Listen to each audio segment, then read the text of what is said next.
संसारभरि घट्ने विचित्र विचित्रका अपत्यारिलो जस्तो लाग्ने तर वास्तविक घटनाहरूको सङ्गालो विचित्र संसारमा यहाँहरूलाई हार्दिक स्वागत छ। बिहे भनेको दुई व्यक्तिबीचको पवित्र तथा सबैभन्दा नजिकको सम्बन्ध हो। तर कहिलेकाहीँ सामाजिक सञ्जालमा यस्ता अनौठा घटनाहरू पनि सार्वजनिक हुने गर्छन् जसले मानिसहरूलाई आश्चर्यचकित बनाउँछ।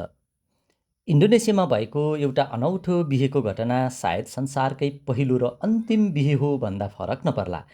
त्यहाँ एकजना युवकले कुनै युवतीसँग होइन, राइस कुकरसँग विवाह गरे अनि ती युवक र राइस कुकर बीच बिहे भएको 4 दिनमै सम्बन्ध विच्छेद पनि भयो। राइस कुकरसँग बिहे गर्ने युवकको नाम इरुल अनाम हो।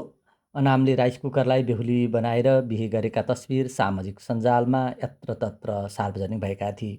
तस्बिरमा उनी परम्परागत विवाहको पोसाकमा देखिएका थिए भने राइस कुकरलाई पनि बेहुली झैँ सजाइएको थियो। उनले मुस्लिम समाजअनुसार विधिपूर्वक निकाह गरी विवाह संस्कार सम्पन्न गरेका थिए। साथै राइस कुकरसँग विवाह गरेको कागजातमा हस्ताक्षर गरिरहेको तस्बिर समेत उनले सामाजिक सञ्जालमा पोस्ट गरेका थिए। विवाहका तस्बिरहरू सोसल मिडियामा सेयर गर्दै उनले आफूले राइस कुकरलाई रोज्नुको कारण रमाइलो शैली बताएका थिए।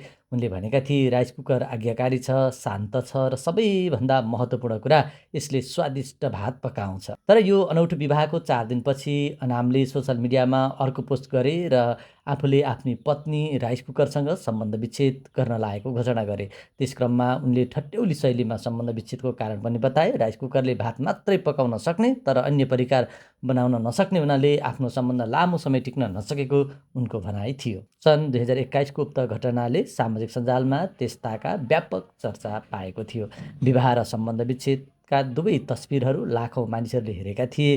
केहीले यसलाई केवल मजाक र मनोरञ्जनको माध्यम माने भने केहीले सामाजिक सञ्जालमा लोकप्रियता कमाउने गलत प्रयासका रूपमा व्याख्या गरेका थिए।